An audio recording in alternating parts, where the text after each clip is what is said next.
Actually ended up breaking a little piece off of the turbo here.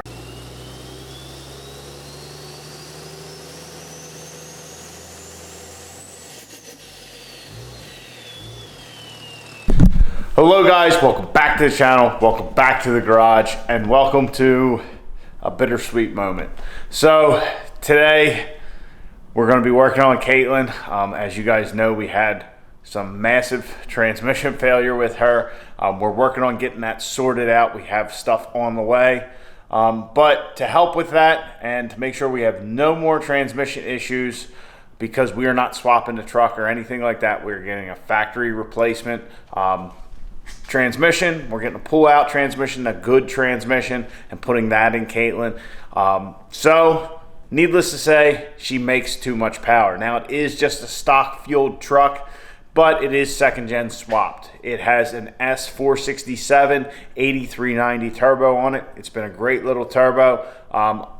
Great for the light pulling that we do with like the race truck. It's been good. Not that we've really taken it very far or over mountainous, places or whatnot. Might be a little big for that, but for what we did with the truck and for a daily driver, it was fantastic. I can't complain at all. It's been a great turbo on stock fuel. Probably even better if we had some bigger injectors or something in there, but needless to say, we're not going to find that out. So anyway, guys, we'll hop over to Caitlin and talk about what we're getting into.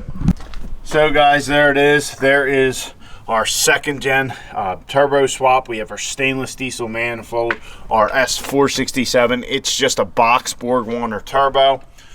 That's all coming out. Our Source Automotive second gen swap kit, that's all coming out too. So that includes our air filter, our little intake thing here to mate the filter to the turbo, our downpipe, our boost tube. All that stuff is coming out of Caitlin because eventually we are going to be putting this in. Yep, that is Caitlin's stock turbo. So that is a HE or HV or whatever it is, 351. It's a factory whole set turbo. I pulled this off of Caitlin with, I think, somewhere in the neighborhood of like 15,000 miles. She wasn't on there that awful long.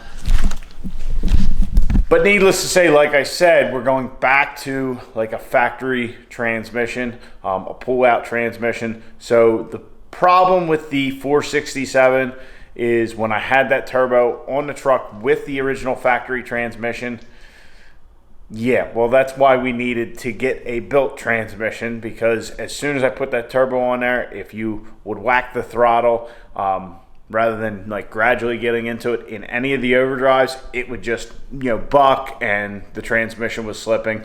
And also we took it to the track with the 467 on there. With the factory turbo, it was fine at the track. With the 467, well, that was the first time Caitlin was on a tow vehicle and off to get a built transmission because we just tore it up at the track.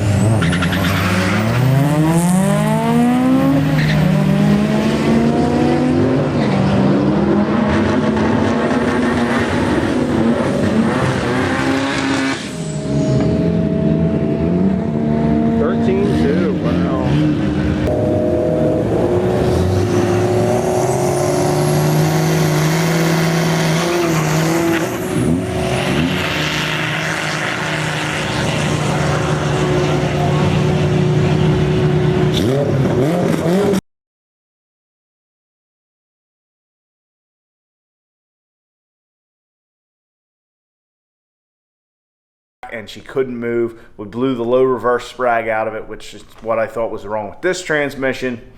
And needless to say, it wasn't the last time she was on a tow truck or a tow vehicle, and it was never for any good reasons. Like the race truck, when it is on a tow vehicle, hopefully we're going to the track, we're going to go have some fun.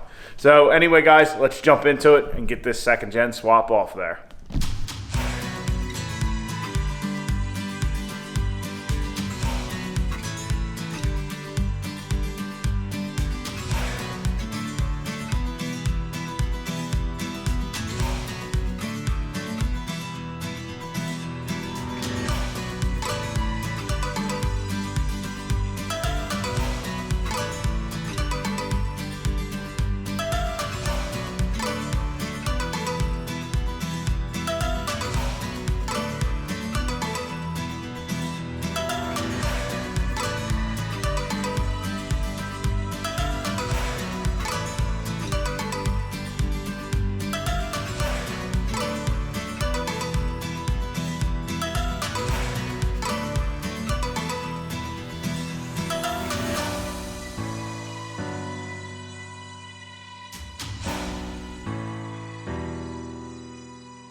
So guys, a little update.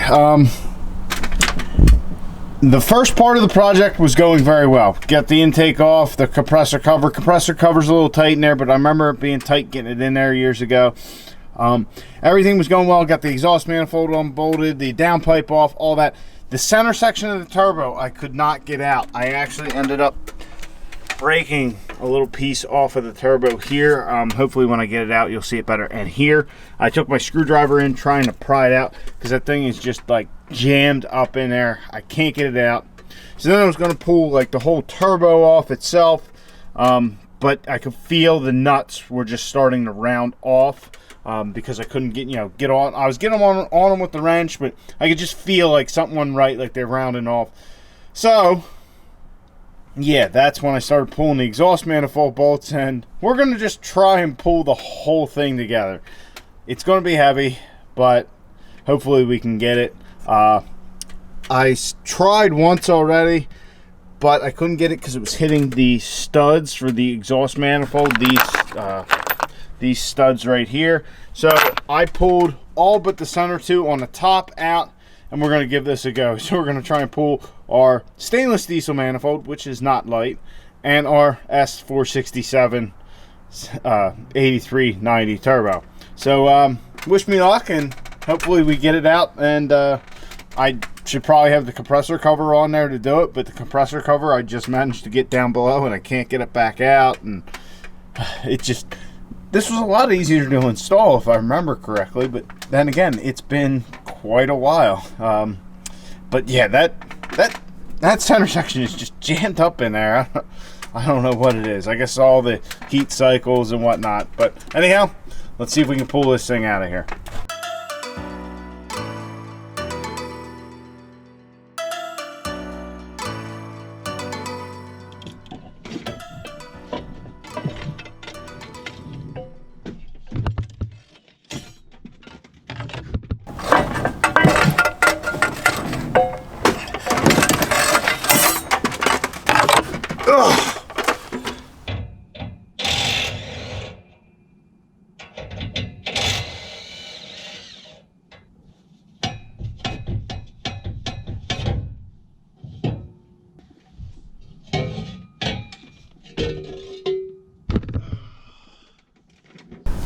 So we have successfully second gen swapped the truck.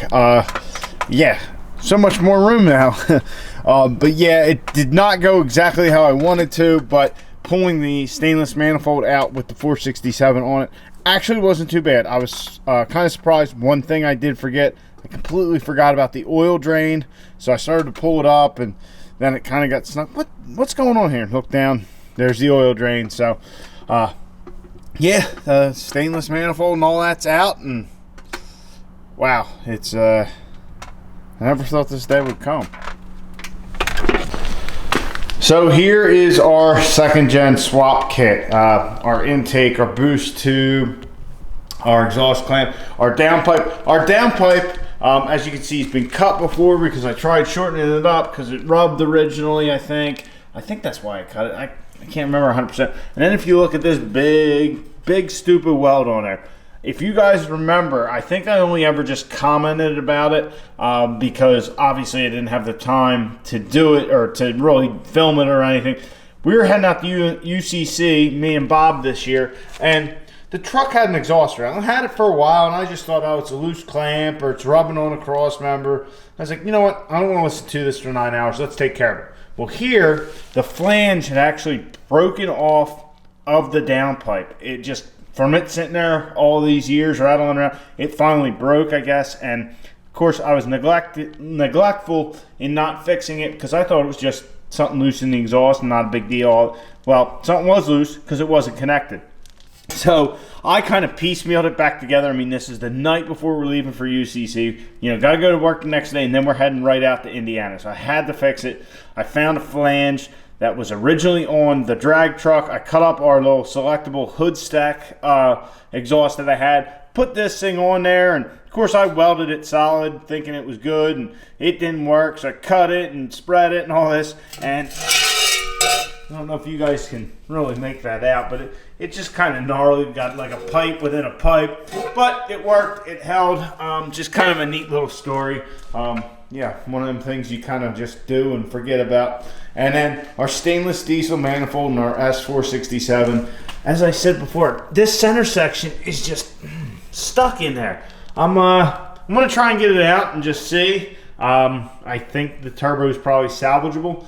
Probably not sellable, but it's probably salvageable. But yeah, let's see if we can get that thing out. I'm just curious. But man, that thing is just stuck in there.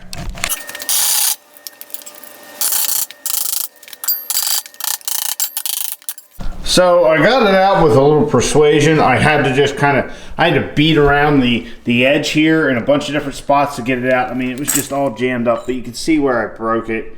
It's really unfortunate. I mean, really, I think it probably does most of the sealing here, but yeah, that's probably just gonna leak like a sieve on the exhaust. That sucks. I don't know what a center section costs or whatever, but it doesn't really matter. Yeah, that thing's probably trash. That sucks. But yeah, it was just jammed up in there, and I mean, just look at all the soot and stuff built up on that thing. Yeah, well, you live and you learn. Don't pry your S400 out of the exhaust housing. It's not going to end well. Just, you gotta kind of hit on it, I guess. I mean, that's how I did it, but yeah, that's just some thin cast. So we learned something new tonight, or I at least learned something new.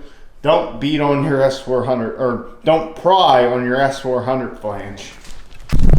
So guys, we unsecond gen swapped Caitlin. I didn't think this was going to happen. I thought maybe in the future we'd do something bigger and all that, and it's not something I expected to be doing at this point. It's unfortunate that I broke the turbo. Like I said, I put the screwdriver in there because I had a little bit of a gap, so I figured, all right, use the screwdriver kind of as a wedge and just get it popped out so it'll come out, and broke the cast off the side. So that turbo is probably junk. I mean, it could be used, but it's gonna, you're gonna have exhaust leaks and all that kind of stuff. But we took all that stuff off, and like even getting the exhaust manifold off, I still have to, because I couldn't get that center section out. I had to lift it out, which actually turned out better than I thought, surprisingly. Yeah, so we have successfully unsecond gen swapped our truck. We've un-48 RE swapped our truck a few years ago. We're just kind of undoing all kinds of stuff that I did. So I know my motives to a lot of you probably don't seem to make sense. I'm sure a few of you probably have a good idea what's going on, but don't worry, we'll get through this. It'll all make sense in the end. I do have like an end game. I do have a game plan, so we're working towards that. And tonight was a pretty warm night for January here in Pennsylvania, so I figured we'll hop on this. We'll get back to the 4-link here in a video or two, but I just figured while we had the weather, because any day it could turn to where it's just freezing cold, snow and all that, and then really Caitlin will probably be dead in the water. Then again, with my hard head, I'll probably end up going out and working on it anyhow. And actually, it kind of sounds like it's starting to rain now anyway. So anyway, guys, kind of rambling on here. Expect a video of reinstalling our factory turbo here at some point. But yeah, let me know in the comments what you think. And yeah, that sucks about the S467. Ugh. So anyway, guys, I'll catch you guys on the next one. Please like the video, subscribe to the channel, get out in your garage, get the wrenching on your truck. Just try not to break your turbo.